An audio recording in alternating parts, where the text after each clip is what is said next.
Semana passada a gente começou essa série Novo Tempo e ela tem várias razões de estar acontecendo agora. Como já dissemos, a capela acaba de completar 10 anos e nós, desde o começo, nós sempre dissemos assim, que a gente sempre quer estar evoluindo, crescendo, aprendendo. Então, a gente não pode virar uma década de uma igreja e continuar fazendo exatamente a mesma coisa, exatamente do jeito que a gente fazia. Claro que eu estou me referindo à forma e não ao conteúdo, porque o conteúdo, nós somos atados e acorrentados ao conteúdo e os valores que nós temos desde o primeiro dia. Isso nunca vai mudar, nunca. Mas a forma, a gente pode mudar. E eu já preguei várias vezes sobre isso. E eu disse semana passada que, às vezes até, talvez você seja um frequentador daqui, ou talvez seja a sua primeira vez, e algumas pessoas chegaram a achar, por um tempo, que o diferencial da capela eram os telões, a luz, fumaça, um pastor sem terno e gravata, com iPad em vez de um monte de folha de papel. Então tem gente que achou que talvez essa fosse a grande novidade, há 10 anos atrás, né, pelo menos. Hoje muita gente já está fazendo igual, nos copiando, então nunca foi isso. Isso sempre foi um recurso. E a gente até se diverte com isso, porque vocês não tinham percebido, talvez não fossem perceber, eu vou entregar uma coisa que nós estamos fazendo aqui. Nessa série eu pedi para o Lucas, que me ajuda no louvor, eu falei assim, já que o pessoal pensa que a novidade é uma música moderna e tal, em todo culto dessa série vai ter um hino. Vocês cantaram hoje Jesus Tão Belo, que é um hino bem velho, bem antigo. Semana passada a gente cantou Mais de Cristo, que é um hino mais antigo ainda. E semana que vem alguma surpresa vai, quer dizer, então não é esse o ponto, né? A gente gosta de música moderna, etc., bem tocada, mas nunca foi esse o ponto. Mas o ponto dessa série, que eu levantei na semana passada, a pergunta é: por que será que as pessoas resistem tanto às igrejas? Por que será que as pessoas resistem? Por que é tão difícil, às vezes, para você, que já é um cristão, trazer um amigo seu para uma igreja? Você não precisa responder, porque eu sei que você tem uma série de considerações dentro da sua cabeça. Mas nós começamos essa série falando assim, que não deveria ser assim. Pelo menos, não foi assim que Jesus planejou a igreja. Então, todas as coisas que fazem as pessoas resistir à igreja, eu disse isso na semana passada, são as mesmas coisas que as igrejas deveriam resistir. As coisas que fazem as pessoas resistirem às igrejas são as mesmas coisas que nós, como igreja, deveríamos resistir. Porque Jesus, quando ele veio para apresentar algo completamente novo. Jesus veio trazer um novo tempo, uma nova aliança, um novo combinado, tudo diferente. Jesus não desprezou nada do que foi feito antes dele, pelo contrário, ele aperfeiçoou. Mas ele falou, gente, nós estamos começando um novo modelo. E eu falei na mensagem da semana passada, e quem não teve oportunidade de ouvir, se quiser ouvir, a gente tem um site, a mensagem está lá para você ouvir. Talvez fosse bom para você entender com mais profundidade o que nós estamos tentando dizer. Mas Jesus chegou, e eu disse isso na semana passada, e o modelo que ele encontrou aqui no primeiro século, chamava o modelo dos templos. Era o modelo dos templos, era o modelo do primeiro século, era assim. E não só os judeus, mas todos, os egípcios, os sírios, os persas, tinham esse modelo de templo. E esse modelo de templo significava algumas coisas, como eu disse na semana passada. Primeiro, o modelo de templo implica num lugar sagrado, aquele lugar que você tem que ficar quieto, que não pode falar alto, não pode dar risada, é um lugar sagrado. Isso implica, é um lugar de reverência, é um santuário. Esse é o modelo de templo que Jesus encontrou. A outra coisa que faz parte desse modelo, é que tem um texto sagrado. É um oráculo, umas leis, são textos sagrados. Em muitas religiões, ou durante muitos anos, as pessoas não tinham acesso a esses textos. Só os consagrados, que é a outra característica, é um homem sagrado, santo, consagrado. Esse sim tinha acesso aos textos, e aí ele dizia o que as pessoas deveriam fazer ou não deveriam fazer, e fazia todo tipo de ameaça. Se você não fizer, pode acontecer isso, você vai para o inferno, você vai fazer isso e tal, tal. Era assim o modelo de templo. E por último, fazia parte desse modelo de templo pessoas seguidoras sinceras, ingênuos talvez, místicos também, mas pessoas, de um modo geral, sinceras. Esse era o modelo de templo. Jesus veio para inaugurar algo completamente novo. Jesus veio para mudar tudo isso, dar uma nova cara a tudo isso. Então, no modelo de Jesus, ele veio e ele apresentou um novo pacto. Jesus apresentou um novo combinado, uma nova aliança, um novo testamento. Nós temos um testamento, é o Antigo Testamento, eu estou apresentando um novo testamento, uma nova aliança com Deus. Deus tinha um combinado, agora Deus está mudando o combinado. E já nós vamos nos aprofundar um pouco mais nisso, mas muitos de vocês já sabem, o novo combinado é, Jesus, vou pessoalmente morrer pelos seus pecados. Vocês não precisam mais daquele modelo de templo, de sacrifício, de matar um boi, uma galinha, uma pomba, um cabrito, para pagar pelos seus pecados. Eu mesmo vou me entregar de livre e espontânea vontade para ser crucificado pelos seus pecados. Esse era o novo pacto que Deus estava fazendo com a humanidade. A outra coisa é um novo mandamento que Jesus trouxe. Um novo mandamento, e nós vamos falar no capítulo que vem, no terceiro capítulo, nós vamos falar especificamente sobre isso.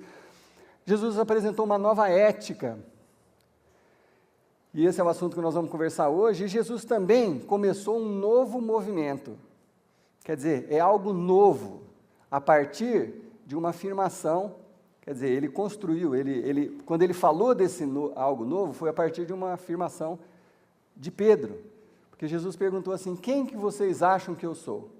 E Pedro, que era aquele que já levantava e saía falando, ele falou assim, eu acho que nós cremos que o Senhor é o Filho de Deus, do Deus vivo, o Cristo, o Filho de Deus vivo.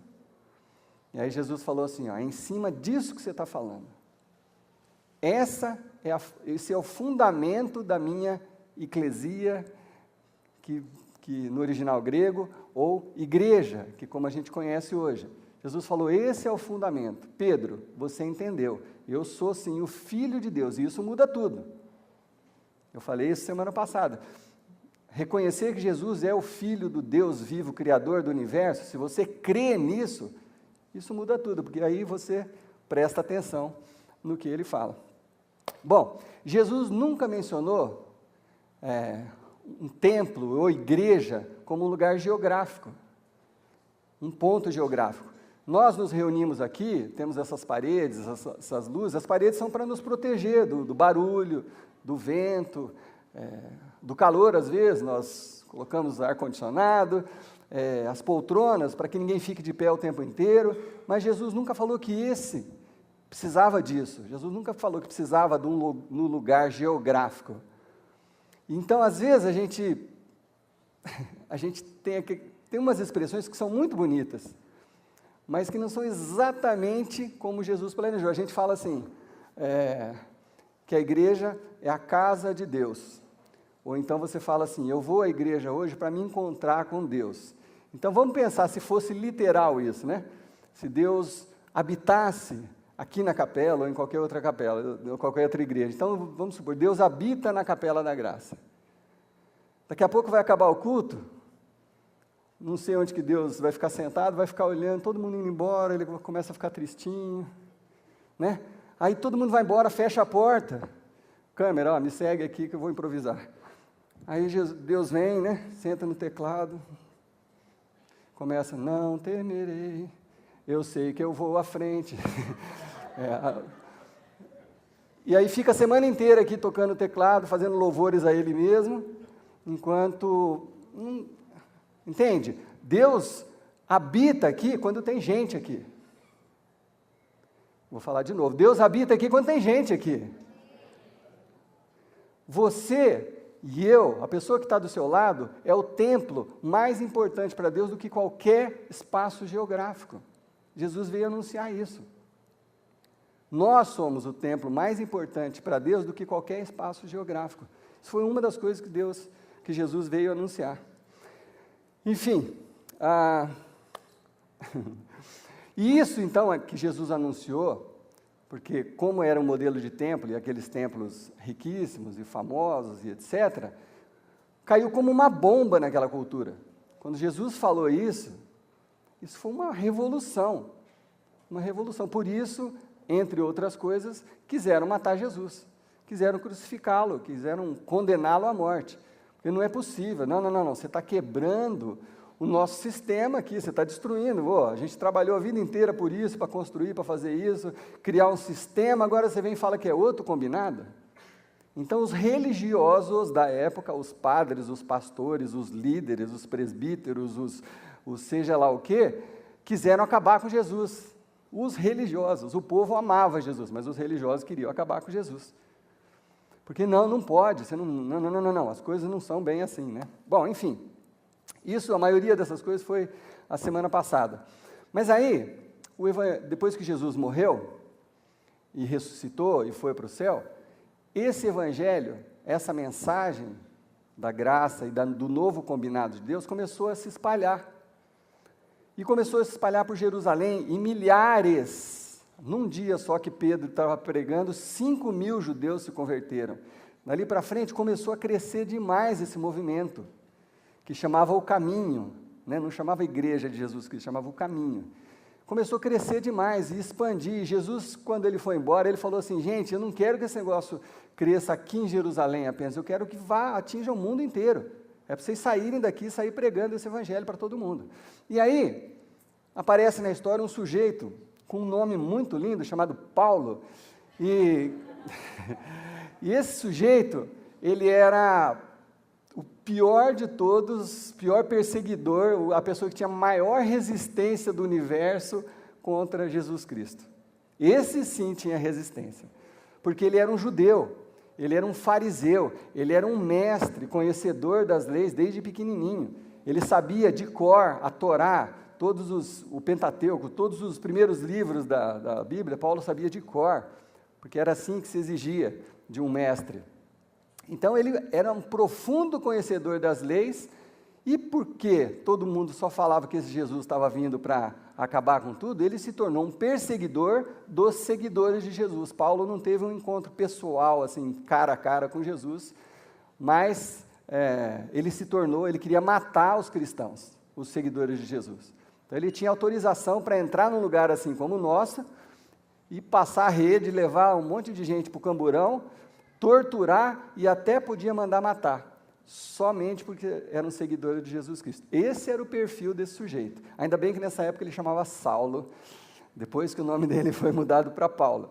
Enfim, esse era o sujeito que um dia estava num caminho e teve uma experiência sobrenatural, e vários soldados estavam com ele, foi de dia, o sol a pico, e uma luz derrubou todo mundo no chão, ele ficou cego, e Jesus falou com ele de forma sobrenatural, falou assim, Saulo, por que você está me perseguindo, cara? Ele falou assim, mas, peraí, como assim? Porque eu estou perseguindo um movimento. Ele falou, não, você não está perseguindo um movimento, você está me perseguindo, quem persegue os meus, está me perseguindo. E aí, Saulo teve essa experiência, mudou de nome para Paulo, e se tornou o maior evangelista da face da terra. Então você veio aqui convidado, você não gosta de igreja, não gosta de crente, cuidado, você pode se tornar o maior evangelista. Cuidado, porque esse aqui era o último da lista, se tornou o primeiro da lista, se tornou o maior escritor da Bíblia. 13 livros do Novo Testamento, mais da metade do Novo Testamento foi Paulo que escreveu, esse sujeito. Então esse sujeito pegou esse evangelho lá de Jerusalém e saiu anunciando em outros lugares, viajando, Turquia, toda aquela região. Hoje a gente conhece boa parte daquela região como Europa. Naquela época não tinha esse nome. Paulo saiu anunciando e pregando o evangelho. Só que ele saiu da Judéia. Então ele encontrava um povo não judeu e ele ensinava do mesmo jeito. Falava, gente, esse Jesus ressuscitou, ele curava mortes, tudo, ele era o Filho de Deus. E os não-judeus, essas pessoas chamadas gentios, com o, não são gentis, pessoas boazinhas, são os gentios, eles eram conhecidos, os que não eram judeus, começaram a se converter, acreditar, porque era fácil comprovar, né? Naquele tempo ainda era muito mais fácil. Paulo anunciava, ó, Jesus morreu, curou não sei quantos cegos, ressuscitou mortos, ele mesmo morreu e ressuscitou, mais de 500 pessoas viram. Você duvida? Pega um busão aqui, vai lá para Jerusalém, pergunta. Tem milhares de pessoas que viram os milagres, viram o que Jesus fez. Então, assim, é fácil comprovar. Então, muitos desses gentios começaram a se converter. Bom, mas aí, o que aconteceu? Nós vamos ler um texto hoje aqui que está lá em Gálatas, e aconteceu o seguinte: Paulo implantava algumas igrejas em alguns lugares, preparava líderes para ficar nessas igrejas, depois ele já saía viajando, implantava em outras igrejas, outros lugares, né? Implantando igreja. Mas o que acontecia é que, assim, alguns judeus que viviam fora da Judéia, nessas cidades, ou alguns judeus que saíam da Judéia e iam visitar essas igrejas, começavam a criar problema, dizendo o seguinte: gente, Paulo explicou isso direitinho, tal, mas está faltando alguma coisa ainda, não é bem assim. O que eles queriam? Com um argumento assim muito bom, e verdade mesmo, um argumento sólido, esses judeus queriam que os gentios se tornassem judeus para serem seguidores de Jesus Cristo. Não bastava crer em Jesus, porque esse era o evangelho que Paulo pregava. Se você crê em Jesus e for batizado, você está salvo. Mas aí esses judeus chegavam e falavam assim, ó, não, você tem que crer, mas Jesus, olha o argumento bom. Jesus era judeu. Os discípulos de Jesus eram judeus e seguiam os preceitos da lei judaica. Logo, né, aquelas conclusões, né? Logo, vocês precisam se tornar judeus, né, não de nascimento, mas de seguir, para poder continuar no caminho. E aí essa notícia chegou nos ouvidos de Paulo, que já estava num outro lugar. E Paulo ficou furioso, mas ficou muito bravo. E ele voltou correndo lá para Galácia, né, que não confunda com galáxia, os Gálatas moravam na Galácia. Né, ele voltou para lá para resolver essa questão, porque tinha virado uma polêmica e os caras estavam todos confusos, né? Então, a gente vai ler esse trecho que está lá em Gálatas, que é muito, mas muito claro, muito objetivo, e que vai nos surpreender um pouco, mas que eu acredito que vai encher o nosso coração de esperança também. Em Gálatas, capítulo 5, e como eu disse, o que estava acontecendo é que, deixando bem claro o que estava acontecendo, esses judeus cristãos que acreditavam que os gentios deveriam se converter ao judaísmo para prosseguir no caminho de Jesus. Eles não eram inimigos, tá? Nós não estamos falando de inimigo, de gente que odiava Paulo, odiava Jesus. Não, eles eram amigos. Eles só estavam pregando uma coisa que não era exatamente como Jesus ou como Paulo estava anunciando. E isso implicava em algumas coisas constrangedoras. Por exemplo, uma das coisas que fazia parte da lei judaica, que eles estavam pregando, é uma coisa chamada circuncisão.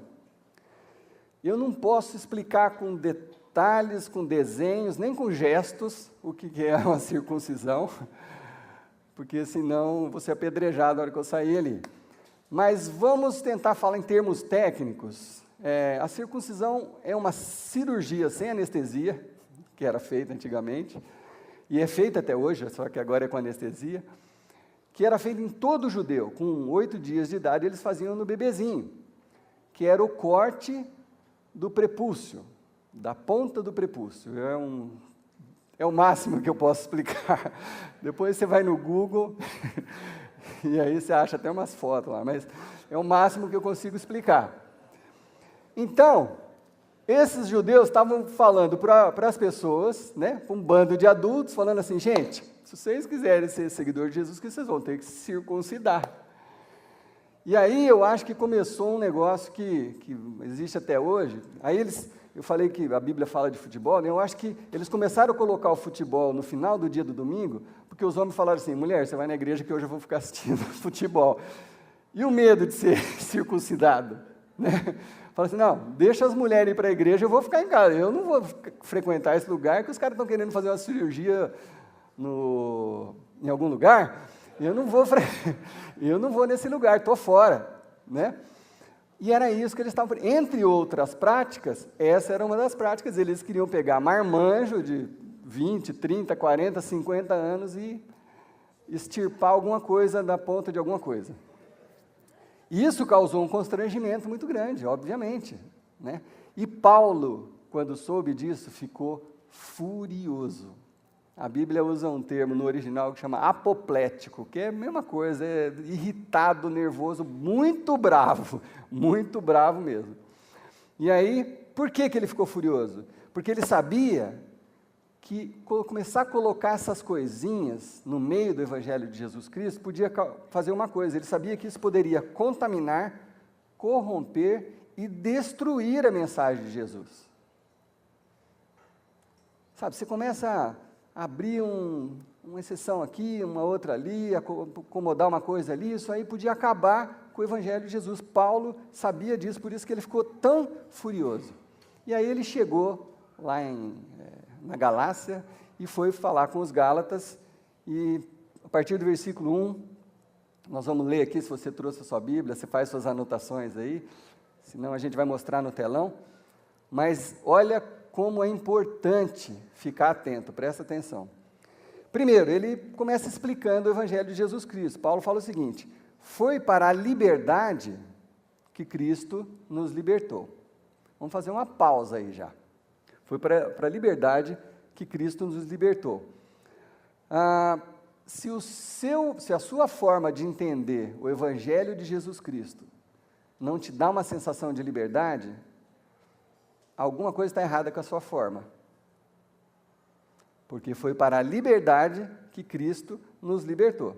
Você tem que dar uma olhada no seu sistema. Se você não se sente uma pessoa livre, na religião, na igreja, no lugar que você vai, nas coisas que você acredita, alguma coisa está errada com o sistema, não com Jesus Cristo, porque foi para a liberdade que eu e você fomos chamados. Portanto, permaneçam firmes e não se deixem submeter novamente a um jugo de escravidão. Por quê? Porque as pessoas viviam sob um jugo de escravidão, era muito difícil ser cristão, mas era muito complicado, porque eram 613 leis.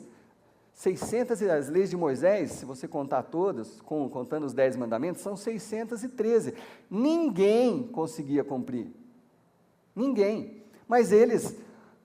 E aí o que acontece? Aí vira um bando de hipócritas, né? Porque a pessoa não cumpre, mas quer que o outro cumpra. Começa a apontar o dedo, não, você tem que fazer. Você tem que, não fez isso? Punição. Não fez isso? Sacrifício. Não fez isso? É assim que vai virando. Jesus falou, acabou isso. Acabou, é um outro momento, é um novo combinado. Eu estou morrendo por todos os pecados de vocês. Se vocês crerem em mim, vocês vão ser perdoados dos pecados e aí tem a chance de começar uma vida nova. Bom, aí ele continua, ele fala assim, ouçam bem o que eu, Paulo, lhes digo. Caso se deixem circuncidar, ele pegou um desses pontos, Cristo de nada lhe servirá. Se vocês começarem a ir por esse caminho, abrir essas brechas, começar a caminhar começar a trazer as coisas do templo de volta ao evangelho simples e prático de Jesus Cristo, se vocês começarem a arrastar essas coisas para dentro da eclésia de Jesus Cristo, é como se você estivesse falando assim, que o sacrifício de Jesus foi inútil. Para que Jesus sofreu, foi torturado, morreu naquela cruz, sangrou até morrer, ressuscitou pelos nossos pecados, se eu estou trazendo de novo as práticas antigas? É isso que Paulo está falando. Esse que é o risco. É como se você transformasse o sacrifício de Jesus numa coisa inútil. Porque Jesus veio trazer um novo combinado, uma nova aliança. Paulo queria dizer o seguinte: se vocês forem por esse caminho, vocês vão ter que acabar trazendo de volta todas as 613 leis e vão voltar para o modelo antigo. É isso que Paulo estava falando. E aí vocês serão obrigados a cumprir toda a lei. Vocês que procuram ser justificados pela lei, vocês que estão trazendo isso de novo e querem que seus pecados sejam justificados pelas leis, ao invés da graça e do perdão de Jesus Cristo, separaram-se de Cristo. Olha o tanto que Paulo é radical. Isso não tem nada a ver com Cristo que vocês estão fazendo. Vocês estão se separando de Cristo. Mas como assim separado? Não, a gente está querendo chegar mais perto, a gente quer ser mais bonzinho, a gente quer fazer mais coisas, a gente quer parecer perfeito. Paulo falando, não, vocês estão se separando de Cristo. Vocês não estão se aproximando, vocês estão se separando, vocês estão buscando uma coisa que Jesus veio abolir. Vocês estão trazendo de volta. Esses dias eu fui visitar um amigo meu aqui, que tem uma produtora muito boa, inclusive vocês podem lá conhecer, chama Arruda Produções, comercial grátis. Enfim, fui visitar esse meu amigo, a produtora dele muito legal e tal, e aí na saída ele me deu, não usei ainda, viu amigo, me deu 4 convites de cinema para eu ir com a minha família. Ele é meu amigo, me deu de presente e tal. Falou assim, toma, isso aqui é para você ir no cinema com a sua família. Ele me deu de presente isso aqui. Mas aí, é como Jesus deu a salvação de graça para nós. Mas aí, se eu viro para ele e falo assim, não, peraí, aqui tem uns 60 reais de ingresso de cinema, peraí, faz o seguinte, você me dá os 4, mas eu te pago 2. Aí deixa de ser um presente. Aí é um desconto, alguma coisa assim, mas não é um presente. Ou então fala assim, você me dá 3 e eu te dou... Não. Isso aqui é o presente, é a graça, acabou, integral. Se você começar a negociar, não é mais presente. É mais ou menos isso que Paulo estava tentando falar para esse povo.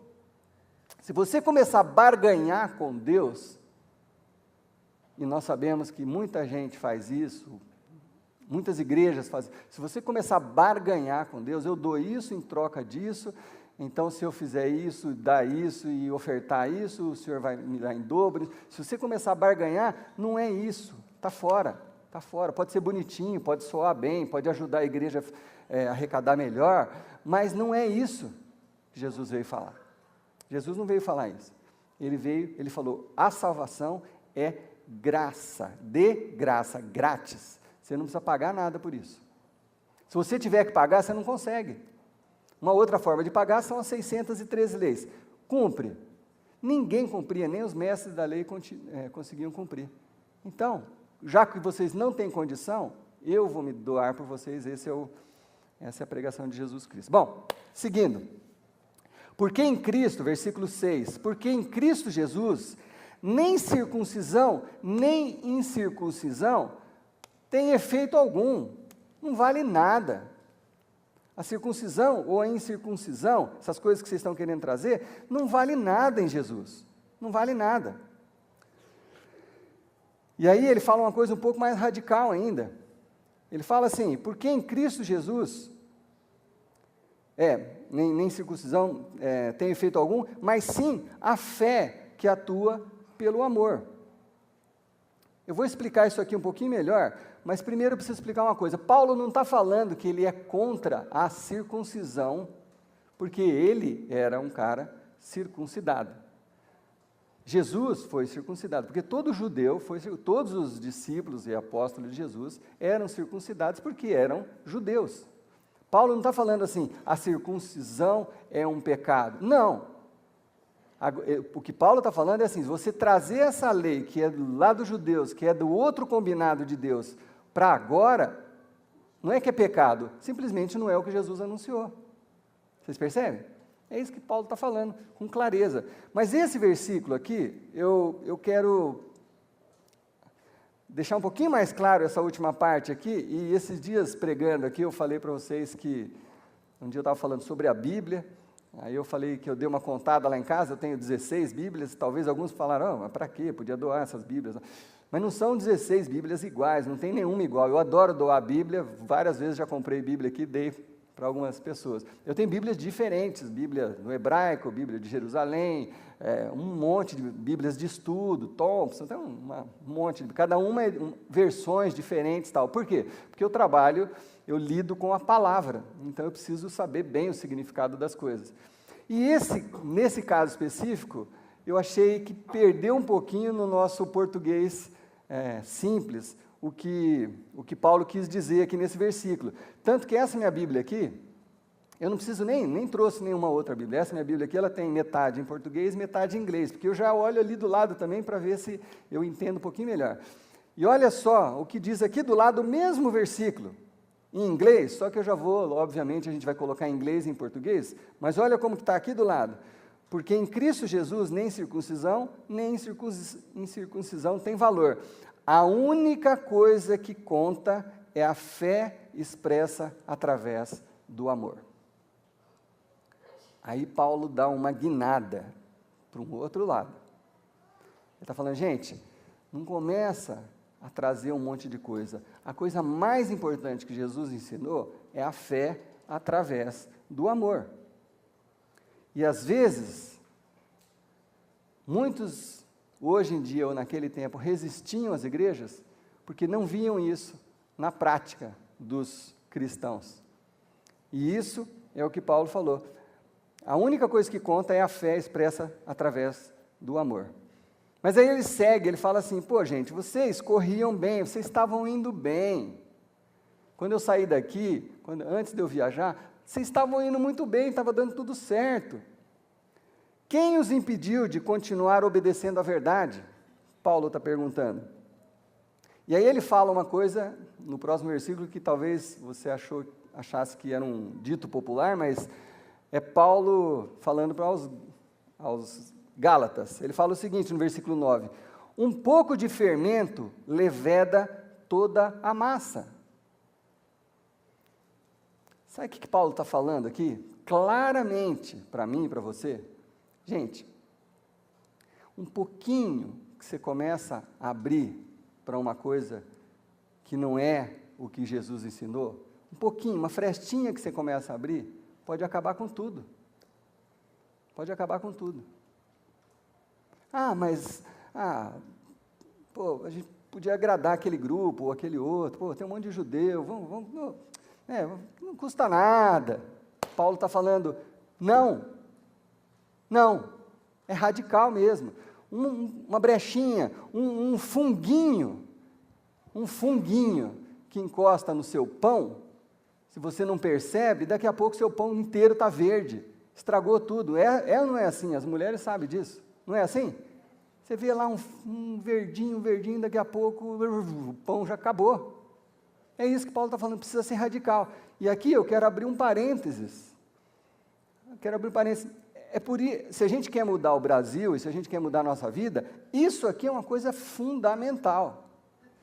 Porque essa corrupção que a gente está vendo todo dia da Petrobras, não começou com $1 bilhão. Começou com R$1.000, R$10 mil, R$15 mil. 15 mil reais, sabe, o jeitinho brasileiro, mas isso aí todo mundo faz, isso aí não está errado, não sei o quê. A hora que você começa a ir por esse caminho, a hora que você deixa um funguinho encostar, acaba em não sei quantos bilhões, eu já nem sei mais o número que está isso aí. Mas é assim, por quê? Pelo que Paulo está falando, um pouquinho de fermento leveda toda a massa, um funguinho acaba com tudo, uma maçã podre estraga a caixa inteira. Então a gente precisa ficar muito atento, isso aqui é muito importante, e é muito importante isso para a sua vida pessoal. Para a minha vida pessoal também, obviamente, quando eu falo para mim em primeiro lugar, depois para vocês. Isso é muito importante para a nossa vida pessoal. Você abre uma brechinha assim, você começa uma mentirinha, não é nada, um jeitinho, uma passada de perna aqui, mas afinal, isso aí não vai prejudicar nada, aquele cara tem um monte, não sei o que, ele não vai nem sentir falta. Isso te leva a levedar tudo, a acabar com tudo. Ninguém que está preso hoje começou roubando um banco. cara começou roubando um celular, um negocinho no chão, uma bala, é assim. Então é muito importante isso que Paulo está falando, e obviamente ele está falando para a igreja. Eu estou ampliando isso um pouco, porque eu achei que talvez fosse relevante com esse momento que nós estamos vivendo no nosso país, né? Mas Paulo está falando para a igreja, gente, o Evangelho de Jesus é isso aqui, não fica colocando coisinha, não fica trazendo coisinha, não, fixa nisso aqui, firma nisso aqui, não deixa essas coisinhas, porque daqui a pouco vocês vão trazer o modelo antigo do templo de volta para dentro, e aí o sacrifício de Jesus fica inútil. E Paulo é duro mesmo, às vezes tem gente que acha que eu sou duro, Paulo, esse é duro, ele fala o seguinte, versículo 10, estou convencido no Senhor que vocês não pensarão de nenhum outro modo. Aquele que os perturba, aqueles que estão querendo trazer essas coisas, estão trazendo o modelo do templo para dentro da igreja de vocês, seja quem for, sofrerá a condenação. E aí, se você achou que ele já foi duro demais, aí ele chuta o balde, ele fala assim, quanto a esses que os perturbam, quem dera se castrassem.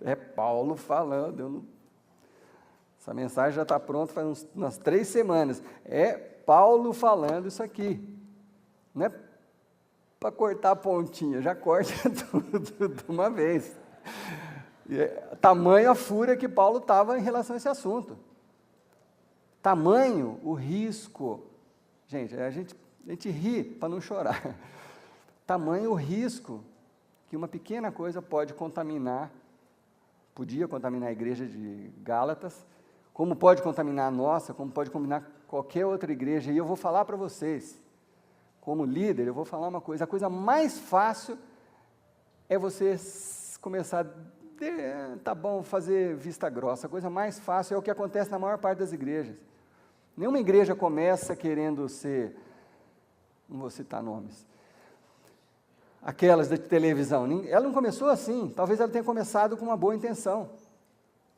mas daqui a pouco, estão precisando arrecadar mais, então faz isso aqui, não é mais ou menos certo, não, traz esse modelo, e algumas literalmente reconstruíram templos mesmo, né? A gente sabe disso, então, é muito perigoso, assim como é perigoso para a sua vida, você abrir brechinhas e situaçõezinhas, é perigoso para a igreja, e é perigoso para a nossa igreja também. Bom, o que esse modelo de templo trazido de volta começa a gerar? Quando você começa a trazer esse modelo de volta, esse modelo que Jesus veio abolir, você começa a ter pessoas julgadoras, porque aí é mais fácil você seguir algumas normas, algumas leis, do que realmente você fazer alguma coisa, do que você demonstrar o seu amor por alguém. É mais fácil você cumprir lei. Então aí, quando você começa a cumprir lei, você julga aquele que não está cumprindo. Você viu? Você viu o que ela fez? Você viu o que aquele cara falou? Então, rapidamente se perde a graça que Jesus veio pregar. A graça de Jesus é para todo pecador, todo mundo pode errar, todo mundo tem o direito, todo mundo acaba errando em algum momento. A graça é estendida a quem errou, mas quando você começa a trazer de volta o modelo do templo, é mais fácil julgar, apontar o dedo, você viu? E conversas paralelas, como está vendo, fulano, ciclano, aquele grupo, aquela moça, você viu o vestido do fulano, você começa a fazer essas coisas, você começa a ser legalista, você começa a lidar com lei de novo, você traz as leis de volta para dentro da igreja, começa com acusação, e isso faz as pessoas resistirem às igrejas, percebe? Já estou respondendo a nossa questão, e isso faz com que as pessoas resistam aos cristãos e às igrejas, porque se você começa a abrir essas brechas, você se torna um legalista, um julgador, um cara que posta qualquer coisa no Facebook falando mal, e agora temos até deputado, sei lá o quê, um monte de gente, sendo preconceituoso, julgador, falando um monte de coisa abertamente, porque está protegido pela lei. Jesus veio anunciar a graça, o amor. E Paulo acaba assim, é sensacional o jeito que ele termina. E é o jeito que nós vamos terminar aqui também. Paulo termina com um desafio para todos nós. Paulo termina com um desafio para mim e para você. E ele volta a falar do que é essencial, do que é mais importante. Está lá no versículo 13. Paulo fala o seguinte: irmãos, vocês foram chamados para a liberdade. Ele repete o que ele falou lá no começo. Mas não usem a liberdade para dar ocasião à vontade da carne.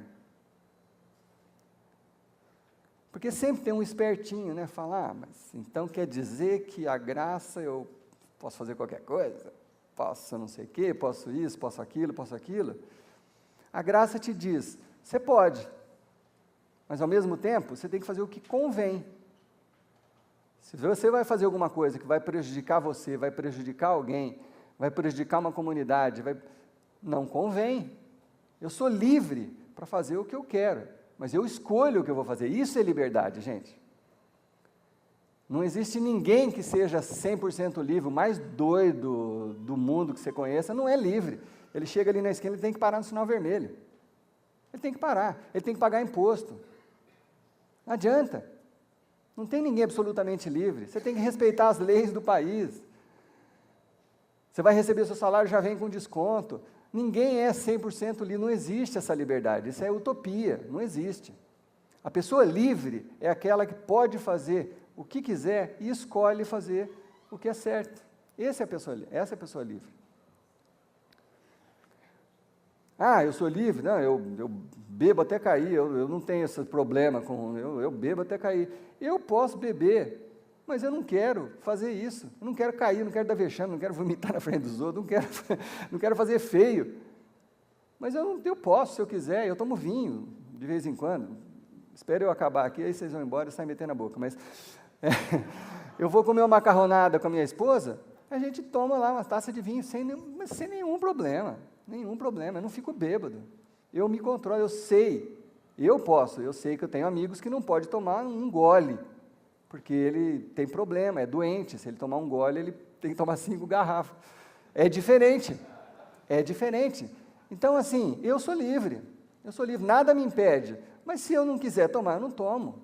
E se eu estiver na frente de alguém que vai se constranger se eu tomar, eu não tomo, eu sou livre para escolher. Essa é a liberdade que Jesus ensinou e que Paulo está fazendo questão de relembrar-nos. Liberdade é poder fazer qualquer coisa, mas escolher aquelas coisas que convém fazer. Mas enfim, ele termina o versículo assim: pelo contrário, tá? Não use a liberdade para dar ocasião à carne, pelo contrário, sirvam uns aos outros mediante o amor. E aí ele é um pouquinho mais específico ainda no próximo versículo. Toda a lei, toda a lei se resume num só mandamento: ame o seu próximo como a si mesmo. Quando a gente entender isso aqui com profundidade, tudo muda. Tudo muda na minha e na sua vida. Quando a gente entender isso aqui com profundidade, tudo muda. Quando a gente entender esse amor com profundidade, tudo vai mudar na minha e na sua vida. Então, a pergunta que eu tenho para você, para nós, hoje, para a gente encerrar essa nossa noite, a pergunta que eu tenho para você é o seguinte: o que esse amor requer de mim, de você? O que esse amor representa para mim e para você? Eu não posso responder por nenhum de vocês, eu posso responder por mim. Eu não posso responder por vocês. Para mim, eu sei o que ele representa. E eu sei com muita clareza. Eu estou em formação. Eu não estou pronto, eu estou crescendo. Para mim, sabe o que representa? Eu tive uma infância assim, eu cresci... meu pai e minha mãe sempre trabalharam muito, eu vivia brincando na rua, e morava na rua de cima de uma favela. Então, muito cedo, eu aprendi a me defender, às vezes de briga, e brigar, e apanhava, e batia, e ainda tinha que chegar em casa e ficar quieto, porque senão apanhava de novo. Então, assim, eu fui desenvolvendo desde pequeno um mecanismo de defesa. E aí, depois de fazer engenharia aqui, fui para São Paulo sozinho, com 21 anos, para fazer música. Fazer faculdade, trabalhar, lavar roupa, cozinhar, estudar, e tudo ao mesmo tempo, sem suporte de ninguém, sem família, sozinho. Naquela megalópole, né? Um menino. De novo, eu tive que acionar meus mecanismos de defesa, porque é perigoso viver em São Paulo. Às vezes chegava de madrugada, era uma luta mesmo. Passei 2 anos lá terríveis, depois que a coisa começou a melhorar, e depois melhorou muito. Mas o começo foi terrível, terrível, terrível. Às vezes eu voltava com guitarra numa mão, pedaleira na outra, 5 horas da manhã, ônibus, aqueles ônibus que demoram 1h30 cada um, correndo todo tipo de risco de ser assaltado. Às vezes, numa época eu morei no centro da cidade, no meio, perto da Cracolândia, eu morava do lado da Folha de São Paulo, tinha que atravessar a Cracolândia para chegar onde eu morava, de madrugada às vezes. Então, assim, por viver sozinho, eu desenvolvi um mecanismo de defesa muito forte. Então, sabe o que esse amor requer de mim? Eu preciso crescer nessa área. Eu sou... Pode rir, tá? Eu sou um cara bacana, eu sou um cara legal, até você me colocar na parede.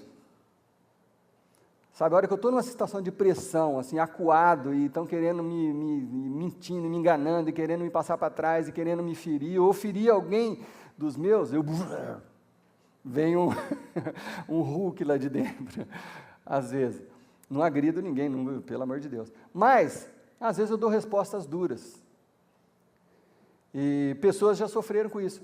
Esse amor requer isso de mim, eu preciso trabalhar isso na minha vida.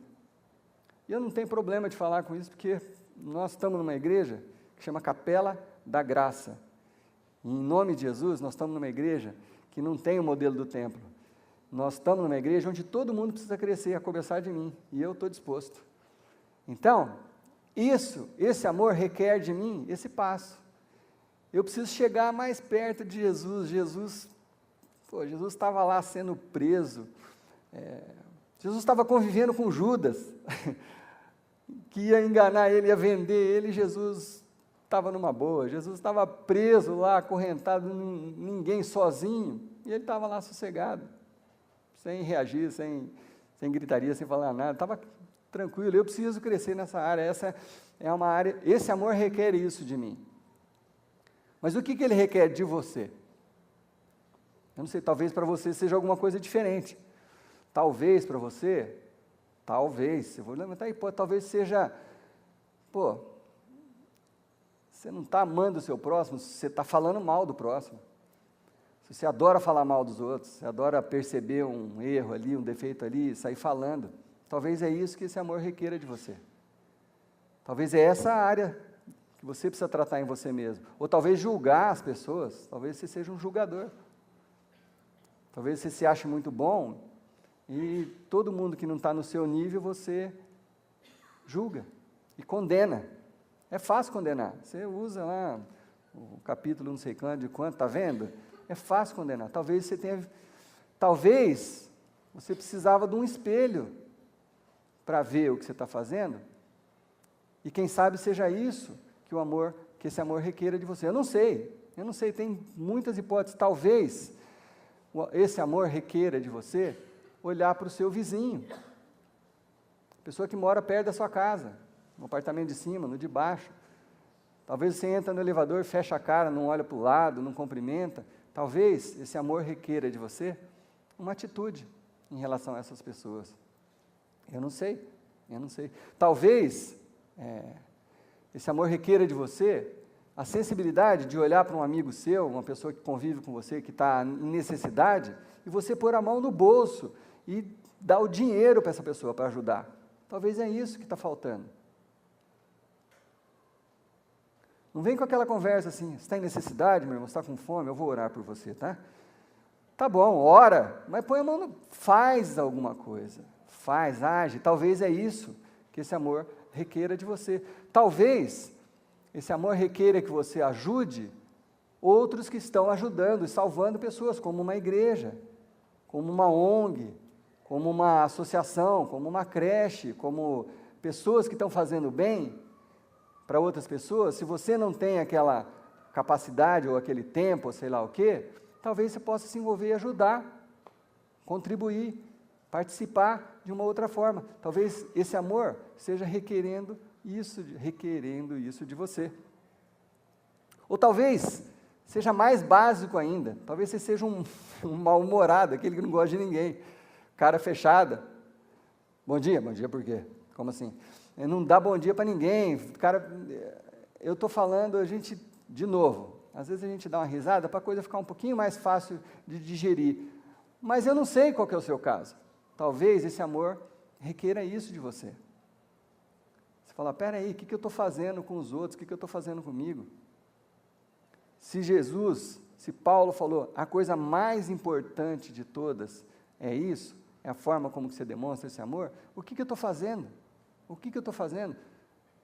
Se eu conseguir seguir esse único pedido, ele é maior do que todos, é maior de todas as leis, não é isso que Paulo acabou de falar? O maior de todos os mandamentos é esse. O que está faltando para você? Eu não sei.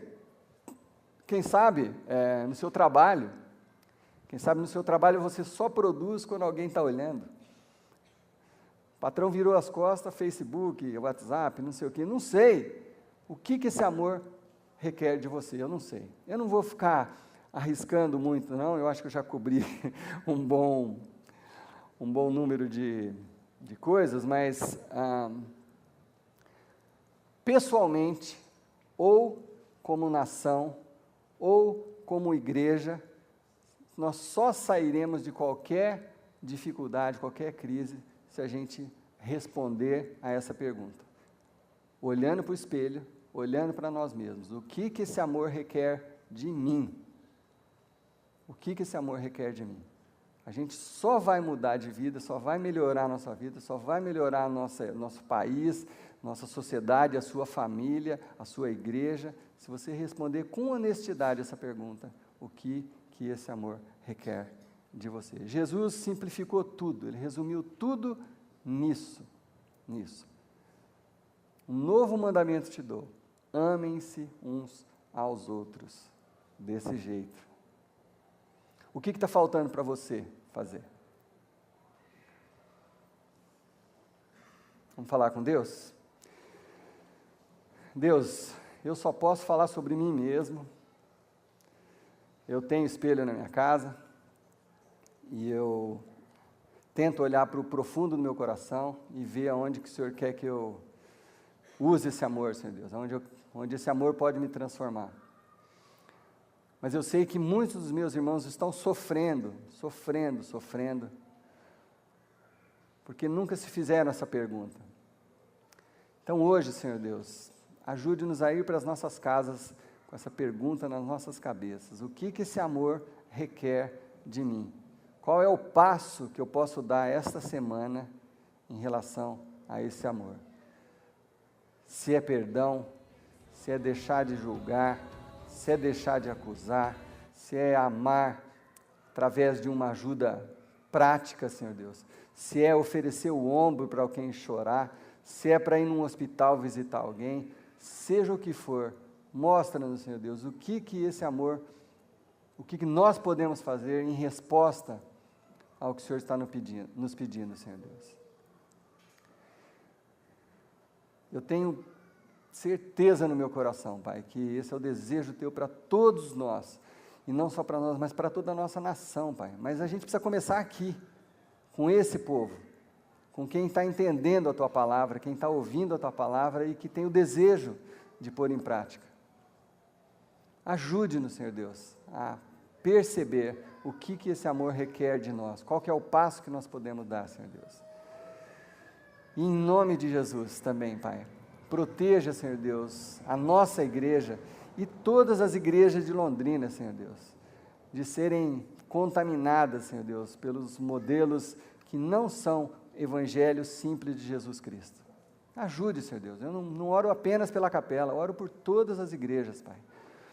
Que os pastores possam ter a coragem de se permanecer firmes, Senhor Deus, no que Jesus ensinou.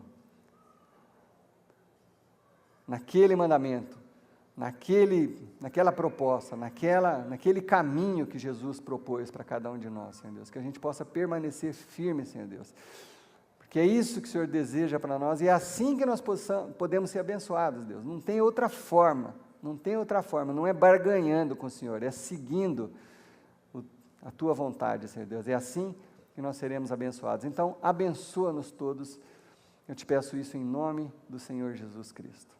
Amém.